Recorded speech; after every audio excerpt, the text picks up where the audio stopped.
The rise of herbal remedies has brought a renewed sense of natural healing, but too often that phrase creates a dangerous illusion, one that suggests herbs are harmless, gentle, and free from the risks associated with pharmaceuticals. The reality is far harsher. Many herbs are pharmacologically active, powerful enough to alter metabolism, interfere with prescription drugs, or change how the body responds to medical procedures.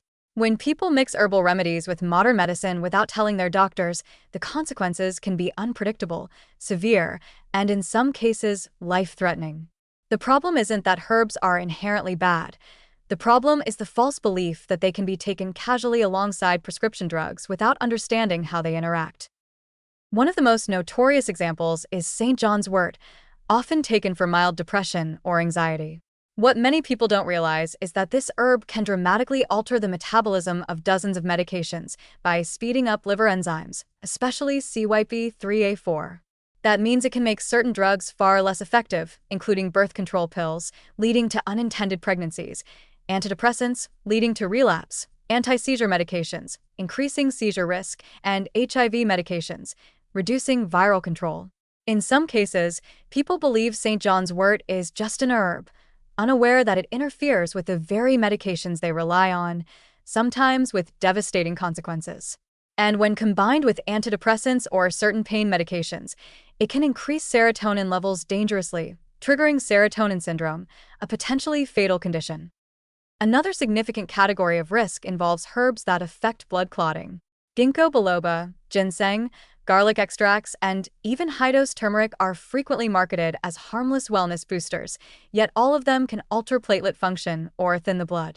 When combined with prescription blood thinners like warfarin, apixaban, or aspirin therapy, these herbs can increase the risk of internal bleeding, hemorrhagic stroke, or excessive bleeding during surgery. In the days before a medical procedure, surgeons routinely ask patients to stop supplements for this very reason, but many people don't disclose them because they assume herbs don't count as medications.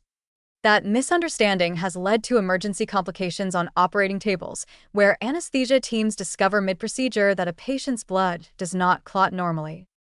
Akava and valerian root create their own set of dangers.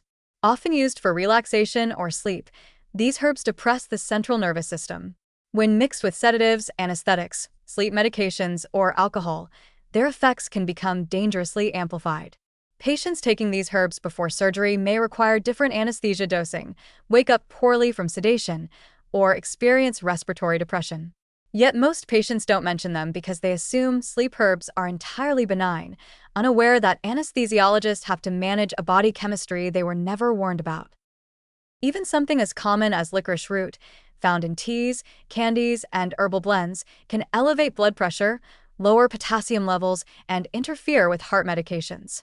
People taking diuretics or antihypertensives can suddenly find themselves dizzy, arrhythmic, or dangerously hypertensive, without ever realizing the culprit is a natural root in a tea they drink daily.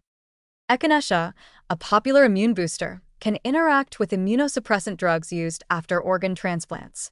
For a transplant patient, even mild immune stimulation can trigger organ rejection, yet marketing rarely mentions that risk. Milk thistle, often taken for liver support, alters how the liver processes certain drugs, risking either toxicity or reduced effectiveness depending on the medication. Even common herbs like peppermint and chamomile can interfere with drugs used for acid reflux, anxiety, or heart conditions. The deeper problem is that herbal supplements are often concentrated extracts, not the gentle teas or traditional preparations people assume. Concentrated herbs can be as potent as pharmaceuticals, but without standardized dosing or consistent purity. 2 bottles of the same herb from different companies can vary wildly in strength, making interactions even less predictable. And because supplements are not rigorously regulated, contaminants or adulterants can intensify interactions or create new ones that even doctors can't anticipate. This is why medical disclosure is not just a polite formality, it is essential for safe treatment.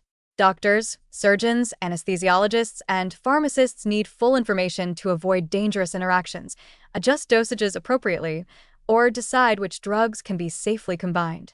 When patients withhold information, even unintentionally, they place themselves at risk of treatment failure, drug toxicity, anesthesia complications, or surgical emergencies. The belief that natural means safe lulls people into thinking these conversations are unnecessary, when in reality, herbs should be treated with the same seriousness as prescription medications.